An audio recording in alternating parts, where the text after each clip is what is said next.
What is the biggest issue for you at the Natural Resources Forum this year? I think the biggest issue in terms of the Natural Resource Forum and my attendance specifically is the support for the LNG industry, specifically around LNG Canada and Coastal GasLink. Right. What was the consultation process like for you, moving towards that final approval? It was very long, very thorough, very in-depth in terms of what LNG Canada and Coastal GasLink actually utilized our expertise in being the territory.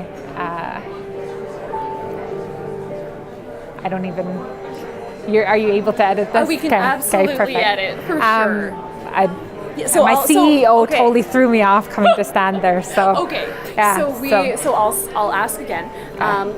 I know that this will have to be a brief version of it, of course, but tell me a little bit about the consultation process before getting to the final approval for Coastal GasLink. So it's one that Haisla's never experienced before in terms of that consultation and that true partnership aspect of it.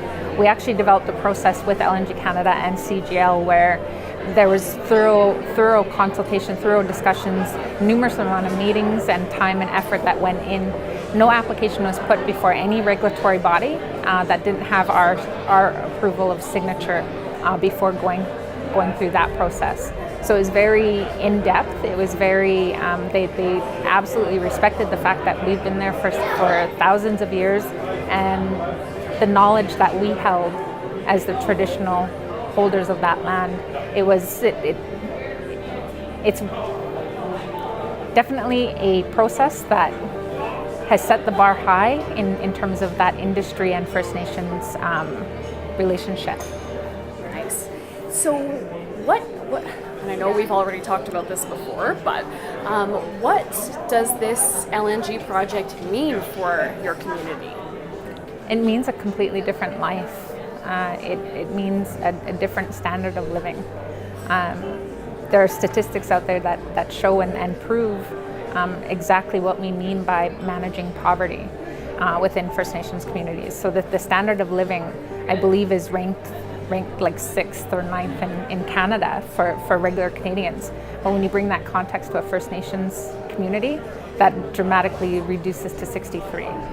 So when you think about that difference and that huge gap that First Nations communities and essentially leadership has to hear and see constantly, it's not easy when you don't have solutions, when you don't have resources to even fathom solutions.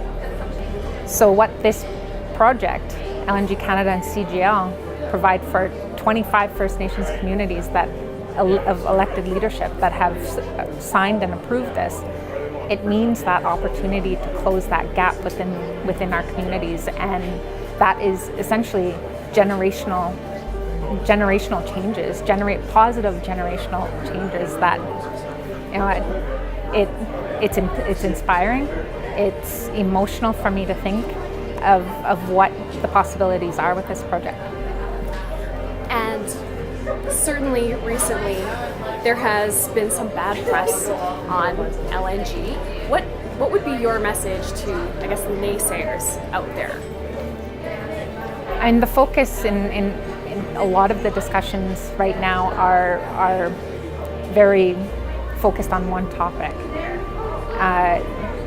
When it comes to our responsibility and our due diligence to our entire membership and our focus, you have to take in so many different facets into consideration, and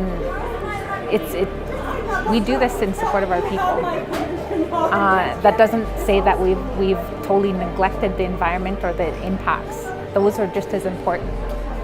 It's just that we've found a way to be able to balance both of what's acceptable with our people in mind.